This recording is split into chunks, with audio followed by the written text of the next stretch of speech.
conforman ya lo que es específicamente la parte de disertación de esta mesa redonda. El señor Pablo Garate, intendente municipal del partido de Tres Arroyos. El señor ministro de Desarrollo Agrario de la provincia de Buenos Aires, el señor Javier Rodríguez. Señor Maximiliano Abraham por Bolsa de Cereales. La señora Natalia Carrasco por Chacra Experimental Integrada Barrow. El señor Juan Airoldes por Wifra. El señor Carlos Bilbao por Carvab. El señor Juan Oberker por Puerto Quequén y el señor Mario Gramizu por Sociedad Rural Argentina. Vamos a darle también la palabra a quien va a acompañar esta mesa redonda, el licenciado en Comunicación Social, Emiliano Sofía, que será el mediador y va a comentar cómo será la dinámica. ¿Qué tal? Bueno, muchas gracias. Sí, como bien mencionaba Mariana, mi tarea es coordinar esta mesa redonda, comentarles también a todos ustedes cómo va a ser la modalidad, que en primera instancia vamos a contar con la presentación del doctor Martín Redrado. Va a ser una exposición y luego cada uno o cada una también de las personas integrantes de esta mesa va a tener 5 a 7 minutos, ya lo hablamos previamente, como para también referirse a la temática y también abonar a esta mesa redonda. Así que, bueno, esa va a ser la modalidad. Le reitero, como lo estuvimos hablando en la previa, de por favor respetar cada uno de los 5 minutos para que la mesa sea libre. Muy bien, entonces ahora vamos a continuar con lo que es ya el espacio específico de disertación. Contamos con la honorable presencia del doctor Martín Redrado. Brindará una disertación sobre el momento económico y la situación del sector agropecuario. Vamos a repasar parte de la vasta carrera y trayectoria de la figura que hoy nos engalana y acompaña. El señor Martín Redrado, director de Fundación Capital desde el 2010 hasta la actualidad, miembro de la Junta Directiva de Asia Business School, director máster en Central Banking Asia Business School desde el año 2019 hasta la actualidad, Senior Leadership Fellow de Adam Smith Center for Economic Freedom de la Universidad de Florida, Distinguished Fellow Gordon Institute of Public Policy, profesor visitante en el Departamento de Economía Florida International University, Senior Economic Advisor del Banco Mundial de Washington, D.C. entre 2015 y 2016, miembro del Tribunal de Solución de Controversia de la Organización Mundial de Comercio, años 2012-2013, presidente del Banco Central de la República Argentina, septiembre 2004 a enero 2010, profesor de Economía Internacional en la Universidad Católica Argentina entre los años 2008 y 2012, presidente del Comité para las Américas del Banco de Pagos Internacionales de Basilea, año 2008 a año 2010, presidente de la Junta de Gobierno del Centro de Estudios Monetarios de Latinoamérica, año 2005 a año 2007, vicecanciller, secretario de Comercio y Relaciones Económicas Internacionales, siendo responsable de una nueva estrategia de apertura de mercados del mundo a lo que es la producción argentina. Esto entre enero del 2002 y septiembre de 2004. En el año 1994 creó la Fundación Capital, entidad dedicada a lo que es la investigación económica y al diseño de políticas públicas, donde se desempeñó como economista jefe hasta el año 2001. Egresado de la Universidad de Harvard con un máster en Administración, se especializó en finanzas y en economía internacional. Presidente del Comité de Mercados Emergentes de la Organización Internacional de Comisiones de Valores entre 1992 y 1994. En el año 1991 fue nombrado presidente de la Comisión Nacional de Valores, donde, entre otros logros, organizó la nueva infraestructura regulatoria del mercado de capitales argentinos. Fue presidente del Comité de Mercados Emergentes de la Organización Internacional de Comisión de Valores. Los primeros pasos en su carrera profesional los desarrolló en el año 1985, donde miembros del equipo de Jeffrey Sachs en implementación de programas de estabilización boliviano. También durante 5 años siguientes trabajó en Estados Unidos, en donde se destaca su desempeño en Salomon Brothers, donde asesoró en privatización y colocación de acciones en British Airways y también British Gas y Compañía Financiera de Suez. Participó en la organización de la primera colocación de Warrants, una empresa española en el mercado internacional.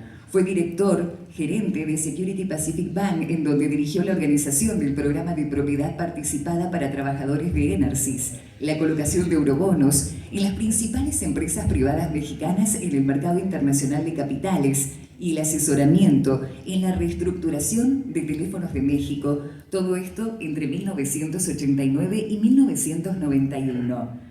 No es menor, autor además de varios libros donde se destacan entre los más recientes: Argentina Federal, año 2025, Argentina Primero, año 2020, Las Cuentas Pendientes, año 2015, Sin Reservas, año 2010 y Cómo sobrevivir a la globalización, año 2002, así como Exportar para crecer, año 2003. Señor, es un honor contar hoy con su presencia. Escuchamos su palabra. Muchas gracias.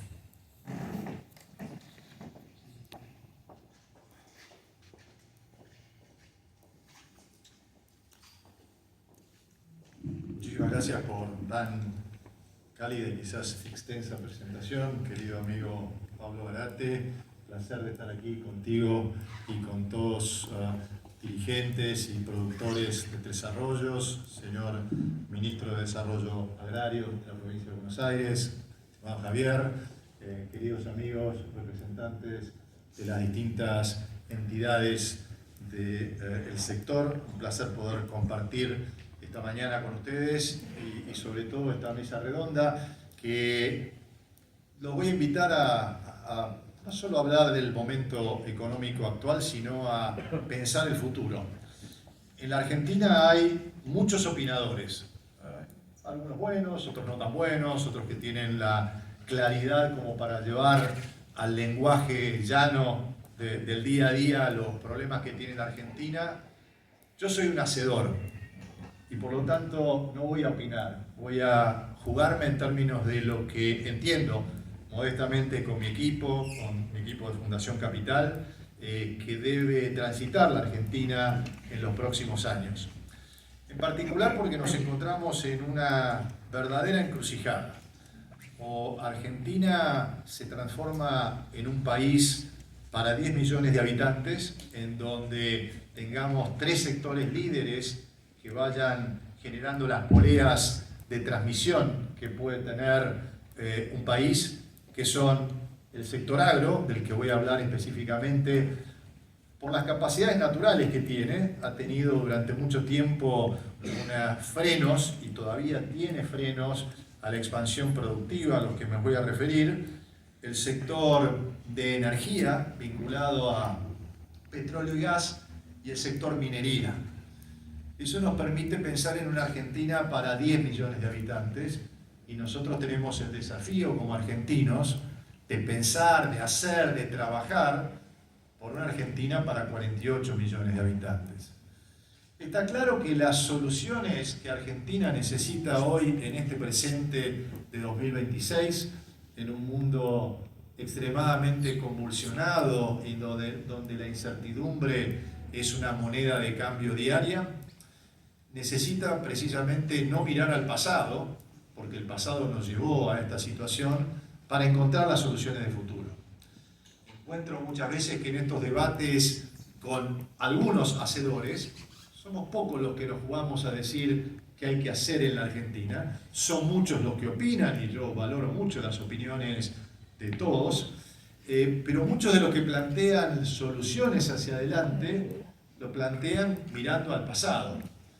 El pasado nos llevó a los problemas que sabemos todos que tuvimos sobre finales de 2023. Por lo tanto, no es mirando al pasado que vamos a encontrar soluciones, sobre todo en un mundo que nos plantea el cambio permanente como eje central para poder realizar políticas públicas. Y entonces digo que sí es muy importante que Argentina conserve hacia adelante un concepto central, que es el del equilibrio presupuestario. Por supuesto, podemos diferir y podemos generar una visión de un equilibrio presupuestario que esté dado por la ampliación de la base de tributación. Y aquí voy a entrar entre lo que creo deben ser los 5 ejes que Argentina debe trabajar hacia adelante.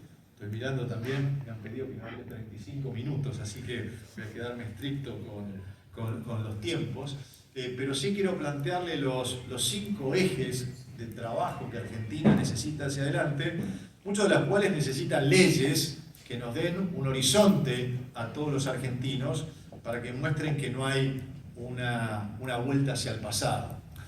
Y estos 5 ejes son, tomando el equilibrio presupuestario como base, quizás haciendo una analogía con la construcción de un nuevo edificio que nos pueda albergar a todos los argentinos, podemos decir que el equilibrio presupuestario son los cimientos, pero ahora hay que construir ese edificio, y ese edificio, a mi juicio, debe tener 5 pilares fundamentales, o 5 revoluciones. Yo lo planteo porque Argentina debe ser disruptiva hacia adelante. El statu quo o el volver hacia el pasado, a riesgo de ser redundante, no es lo que nos va a llevar a las soluciones que Argentina necesita y que los argentinos necesitamos en todo nuestro territorio.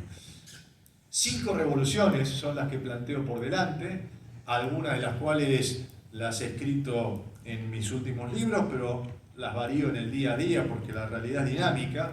Una revolución impositiva, una revolución de la infraestructura, una revolución federal, una revolución exportadora y una revolución monetaria y financiera. Estos son los 5 ejes que Argentina necesita para poder trabajar en una Argentina integrada. Creo que el desafío que tenemos hacia adelante es, estoy convencido, es si tenemos un país fragmentado o un país integrado. Un país donde tengamos el Emirato de Neuquén, donde hay empleo, donde los supermercados tienen consumo, donde, bueno, todavía tenemos algunos problemas en infraestructura.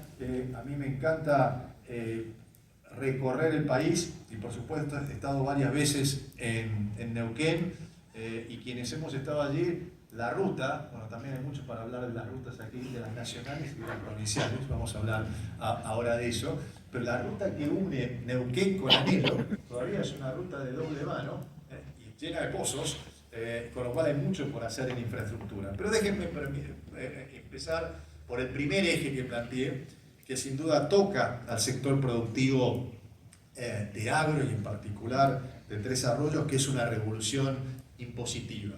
Y que pasa también por alcanzar el equilibrio presupuestario de otra manera. La manera es ampliar la base de tributación, generar que un 50% de la economía que hoy está en la informalidad se formalice, y eso se hace con menor carga tributaria, en particular en lo que hace al sector.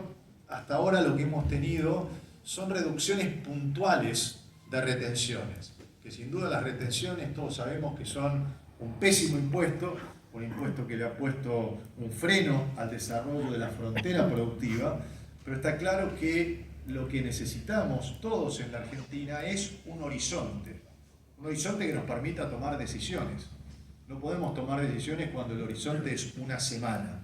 Está claro, si quieren, después voy a tocar el tema mundial o quizás en las preguntas y respuestas, y esto sin duda agrega un factor de incertidumbre, pero cuando yo me planteo las retenciones hacia adelante, es plantear un cronograma a 4 años, eliminación de todas las retenciones que hoy tenemos en todos los productos del campo, en particular porque eso es lo que va a permitir blanquear un sector que no lo está haciendo, pero también generar apoyo para expandir la base de tributación, que es lo que necesita la Argentina. En particular, cuando uno habla de revolución impositiva, lo que habla es de simplificación y ampliación de la base y también de darle poder de compra al trabajador argentino. Uno de los ejes centrales que tenemos hoy en la economía de nuestro país es la falta de impulso al consumo. Es la caída del salario real, un salario que va creciendo por detrás de la tasa de inflación, y por supuesto que las soluciones no están en un plan platita, usar el Banco Central como chequera del gobierno de turno para poder generar billetes que terminan empapelando de naranja la República Argentina y que cada vez tienen menos valor. No es por ahí que vamos a encontrar las soluciones. Es reduciendo los impuestos y en particular los impuestos que son los que caen sobre los empleados en la Argentina. Ustedes saben que sobre los empleados que están, además el empleo está estancado en nuestro país desde el año 2011, y este es un problema entonces que trasciende a los gobiernos y que va en la estructura, en la matriz productiva, en la matriz de regulaciones, en la matriz impositiva que tiene la Argentina. Argentina tiene 6 millones de trabajadores, a veces un poco más, un poco menos, estancados desde el 2011, y sí tenemos cada vez mayor cantidad de trabajadores como monotributistas o en la informalidad. Lo que tenemos que hacer es a los trabajadores formales que pagan un 18%, y acá no estoy hablando del impuesto que pagan los aportes patronales que pagan los empleadores, sino lo que paga el empleado es un 18%. Pensemos por un instante que si reducimos ese 18% a un 9%, este 9% permitiría incrementar el salario de manera real, sin generar presiones inflacionarias, sin manotear el Banco Central, es decir, pensando en ideas de futuro. Estos son los ejes que planteo para la revolución impositiva: simplificación, ampliación de la base de tributación y eliminación de impuestos distorsivos como retenciones. Por supuesto, tenemos que hablar también de ingresos brutos, y eso me lleva también a la revolución federal. Hoy las provincias están recibiendo la menor cantidad de coparticipación de impuestos porque ha habido una serie de detracciones durante las últimas décadas. Esto también no es un problema específico de un gobierno, sino que impuestos que son coparticipables naturalmente. Puede hablar también de la coyuntura de la caída de la recaudación, que tiene que ver fundamentalmente con la caída del poder de consumo. Por eso, si me permiten, voy a introducir un concepto que también, a mi juicio, es central como hacedor de políticas públicas. No se puede pensar la política económica sin pensar la política económica y trabajar sobre la política económica y social. Muchos colegas, cuando llegan a ministros de Economía, tratan de ajustar los números, tratan de mirar financieramente a lo que ocurre con los números en la Argentina, y después dicen cuáles son los costos sociales que esto implica y generan programas sociales para poder paliar los costos que generan esas políticas. Bueno, yo pienso y hago política pública de manera distinta. Hay que pensar la política económica y social de forma integral. Cuando estamos hablando de una revolución impositiva, cuando estamos hablando de una revolución federal, está todo integrado. No podemos sacar y fragmentar la realidad económica y social, sino tenemos que pensar en la integralidad. Por eso uno de los debates que a mi juicio debemos darnos en la Argentina hacia el futuro es integralidad versus fragmentación. ¿Quién plantea un desarrollo integral y cómo pretende hacerlo? ¿Y quién plantea un desarrollo fragmentado que pueda tener un efecto cascada sobre el resto de la sociedad? Yo soy un hacedor de políticas públicas integrales, que piensa en el equilibrio general y trabaja por ese equilibrio general. Por eso decía que una revolución impositiva está vinculado directamente con una revolución federal, porque es necesario en la Argentina plantearnos una nueva ley de coparticipación. Esto lo hemos trabajado en este último libro que se llama Argentina Federal, y que muchas veces los economistas nos hemos trabado por los abogados. Los abogados que nos dicen: no es posible hacer una nueva ley de coparticipación si no tenemos el 100% de la unanimidad. Bueno, ustedes saben que para cambiar la Constitución Nacional se necesitan 2/3 del Congreso. Esto, digo, lo he ido trabajando. Por lo tanto, muchos, sobre todo constitucionalistas, algunos de distintas áreas políticas, uno puede mencionar a un Alberto García Lema, por ejemplo, que fue convencional constituyente en el año 94, que hizo la nueva Constitución, en donde se plantea la necesidad de una nueva ley de coparticipación.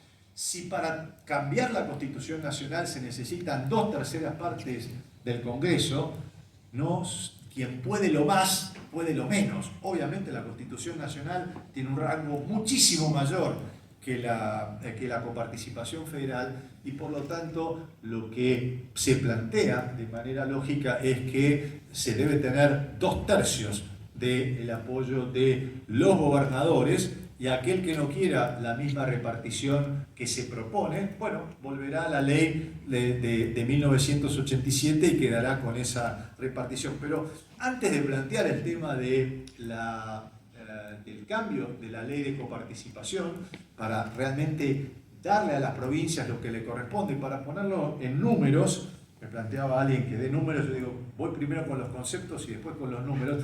Hoy las provincias reciben un 30% de los impuestos que son coparticipables, cuando en realidad debieran por ley recibir más del 50%. Les voy a dar un ejemplo. El IVA, el impuesto al valor agregado, que debiera ser un 100% coparticipable, un 11% tiene una asignación específica que es para financiar la seguridad social. La seguridad social se financia ampliando la base de tributación, teniendo más trabajadores que estén en blanco. Por eso hablo de esa integralidad. Un impuesto tremendamente distorsivo que también tenemos que eliminar en esta revolución impositiva es el impuesto al débito y crédito bancario, que se creó de manera extraordinaria. En estos últimos 25 años que se creó, debiera ser coparticipable. Ese impuesto 100% queda con una asignación específica para la seguridad social. Es decir, uno puede trabajar la revolución impositiva incluso sin llegar a transformar la ley de coparticipación federal, eliminando las exenciones específicas para darle a las provincias los recursos que le corresponden y de esta manera poder trabajar en la reducción de los ingresos brutos. Fue la tercera revolución, la revolución de la infraestructura. Bueno, quienes caminamos, y ustedes sobre todo más que yo lo hago cada vez que tengo este tipo de invitaciones, que vuelvo a agradecerle al intendente y a todos ustedes tenerme aquí este día en Tres Arroyos, las rutas de nuestro país, de la provincia de Buenos Aires, incluso de aquellos corredores económicamente muy rentables, están realmente en condiciones lamentables. Con lo cual que hay que invertir en infraestructura, no solo estamos hablando de infraestructura vial, infraestructura también de telecomunicaciones. No es posible que cuando estemos yendo de Bahía Blanca a Tres Arroyos, cada 20 kilómetros se corte una comunicación. Estamos trabajando cuando estamos utilizando, si no estamos utilizando la notebook, estamos trabajando en términos de comunicaciones, con lo cual se necesita infraestructura física e infraestructura digital en la Argentina. La pregunta es, ¿hay sectores donde lo puede hacer el área privada? Y bienvenido que lo pueda hacer el área privada. Hay áreas que necesariamente tiene que hacer la inversión pública, pero la inversión pública no tiene que salir necesariamente del erario público, sino que hay fuentes hoy de financiamiento internacional, y esto lo digo con conocimiento y por trabajo en muchas de ellas, que financian la infraestructura. Me estoy refiriendo no solo a los tradicionales, al Banco Mundial, al Banco Interamericano de Desarrollo, a la Corporación Andina de Fomento, sino que también hay muchos bancos de desarrollo. Estados Unidos ahora ha puesto sobre la mesa para competir con China en términos de financiamiento, la Corporación Financiera para el Desarrollo, DFC por sus siglas en inglés. Argentina tiene que buscar todas las oportunidades en términos de financiamiento y en términos de exportaciones. Tiene que buscar siempre el interés nacional, y ahora me voy a referir hacia eso, pero lo que no puede financiar el sector privado, bueno, tengamos la agilidad para que sean los organismos multilaterales de crédito, porque sepamos que cuando financiamos una ruta, cuando financiamos un puente, cuando financiamos un tren, lo que estamos financiando es intergeneracional. No es algo que se va a utilizar en los próximos años, sino que lo van a utilizar las próximas generaciones. Y esto me lleva al cuarto punto. Recuerden que dije 5 revoluciones, reitero, para que vaya calando cada uno de los conceptos: la revolución impositiva, la revolución federal, la revolución de la infraestructura, y voy a la revolución de las exportaciones, y aquí me voy a meter también de lleno en el tema del trigo, en donde tenemos obviamente una gran coyuntura con la fenomenal cosecha que tuvimos, pero tenemos que mirar hacia adelante los desafíos que tiene Argentina. Hoy Brasil se está convirtiendo en una gran potencia triguera por la utilización de eventos transgénicos que no han tenido tanto éxito en la Argentina, pero sí han tenido éxito quizás por la compañía que lo llevó adelante. En fin, eso da para el debate, pero lo cierto es que Brasil se está volviendo autosuficiente y cada vez produce más trigo, y como ustedes saben, las líneas de exportación de trigo que tiene Argentina, o los destinos que tiene Argentina para la exportación de trigo, es Brasil principalmente. Recuerden que cuando se hizo el Mercosur, se hizo sobre una base que no tuvo quizás el dinamismo necesario, pero sobre la compra de productos de agro, en particular de trigo, donde tenemos una ventaja claramente arancelaria con el arancel extrazona, y la zona del Magreb, que es otra de las zonas que es naturalmente demandante. Bueno, Argentina necesita diversificar sus canales de llevar trigo, pero también con un concepto central, quizás está muy influenciado por los traders, que es Argentina debe vender proteínas, no debe vender toneladas. Lo que el mundo necesita hoy, y sobre todo aquellos países que son complementarios a la Argentina, muchas veces se mira desde nuestro país a la Unión Europea, hoy a los Estados Unidos, y en muchos casos hay restricciones, como lo vemos en la Unión Europea, o son competitivos, como es la economía norteamericana, en particular en el sector agro. Argentina debe tener la agilidad para buscar mercados que sean complementarios a la Argentina, y en particular, donde hoy el mundo busca nuevas fuentes de suministro. Hoy lo que está ocurriendo en el área del Golfo nuevamente empieza a cortar las cadenas de suministro global de insumos que son absolutamente necesarios para la producción de alimentos, para la producción de energía. Y una de las ventajas geopolíticas que hoy tiene esta región del mundo es que estamos alejados de toda zona de conflicto. Muchas veces, cuando uno se plantea en el mundo con otros hacedores de políticas públicas cuáles son los desafíos, lo primero que te dicen es el conflicto bélico. Cosa que aquí es impensado. Nunca hablamos de los impuestos, hablamos del tipo de cambio, hablamos de los problemas de la grieta política que hay. Jamás se plantea, tenemos otros conflictos sociales, por supuesto. No tenemos conflicto bélico, eso no existe en este sector del mundo, y por lo tanto hoy el mundo busca proveedores confiables más allá de los productores más baratos. Hasta hace unos años se buscaban los productores más baratos del sudeste asiático. Hoy se buscan los productores más confiables, y es allí donde Argentina debe tener una revolución exportadora de lanzarse a aquellos mercados que son complementarios al nuestro. Y ahí entonces el desafío para la Cancillería, para la política internacional argentina, en donde el eje central de cada una de las negociaciones políticas, económicas, militares, cualquiera que se trate en el plano internacional, debe medirse por un solo objetivo: el interés nacional. Y el interés nacional no es un concepto abstracto. Podemos discutir. Para mí el interés nacional es generarle más y mejor empleo a todos los argentinos. Así de simple. Si un acuerdo con la Unión Europea no genera más inversiones productivas, no genera más empleo para los argentinos, no genera mejor calidad de salario, no es un buen acuerdo.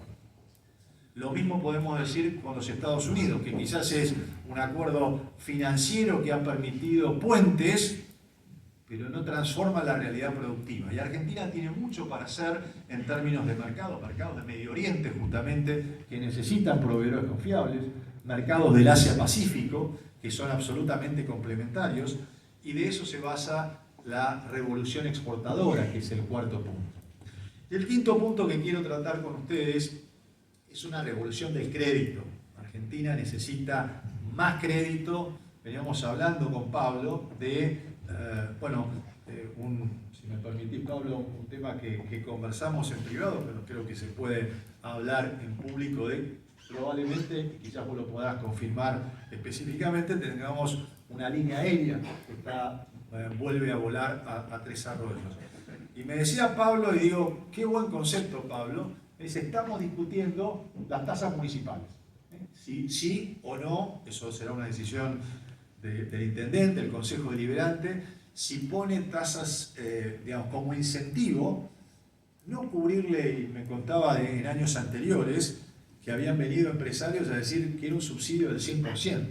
Eso no es ser empresario, es directamente pasarle el riesgo empresarial al sector público. Claramente de eso no se trata. Pero sí estoy convencido que hacemos políticas públicas, Pablo, vos en la provincia de Buenos Aires, acá en tu intendencia, y lo estás haciendo discutiendo incentivos. En este caso, incentivos impositivos. Bueno, la aerolínea vendrá, negociará con la intendencia, con el Consejo Deliberante, si se pone o no se pone, pero digamos tasas municipales, pero lo que se necesita en el mundo son incentivos impositivos para que haya inversión, incentivos crediticios, y a esto me voy a referir con una revolución crediticia. Sin crédito no se puede crecer. Crédito no significa endeudarse, significa crédito para crecimiento. Necesitamos entonces una banca pública que sea mucho más dinámica en préstamos a corto, mediano y largo plazo. No hemos discutido de fondo qué se hace con el Fondo de Garantía de Sustentabilidad. ¿Qué es el FGS? El Fondo de Garantía de Sustentabilidad son aquellos fondos, de los fondos de pensión que fueron estatizados en el 2008 y que hoy administra un fondo a piacere, que tiene una cantidad de acciones de empresas que no es lo que genera mejor calidad de vida para la gente. Es el inversor institucional natural que debiera estar generando préstamos a largo plazo. Por supuesto no tiene la capacidad para evaluar el riesgo crediticio y eso lo tendrá que hacer a través de los bancos, pero los fondos de largo plazo, hoy Argentina los tiene y debiera estar generando créditos en pesos en este sentido. Por supuesto también bajando los encajes del sistema financiero para que se le preste más al sector privado, pero no podemos tener un país que crezca con una relación de crédito frente al producto de 10 puntos. Para darles una idea, el promedio de América Latina es 50%, es decir, que el 50% de lo que se produce en el país, en cualquier país de América Latina, el 50% es crédito. El crédito del bueno, el crédito financiamiento a corto, mediano y largo plazo, y para eso entonces reducción de encajes en el Banco Central para que haya mayor capacidad de crédito. Por supuesto, en esto de la integralidad, hoy uno de los problemas centrales que tiene el mercado crediticio en la Argentina es el altísimo nivel de morosidad.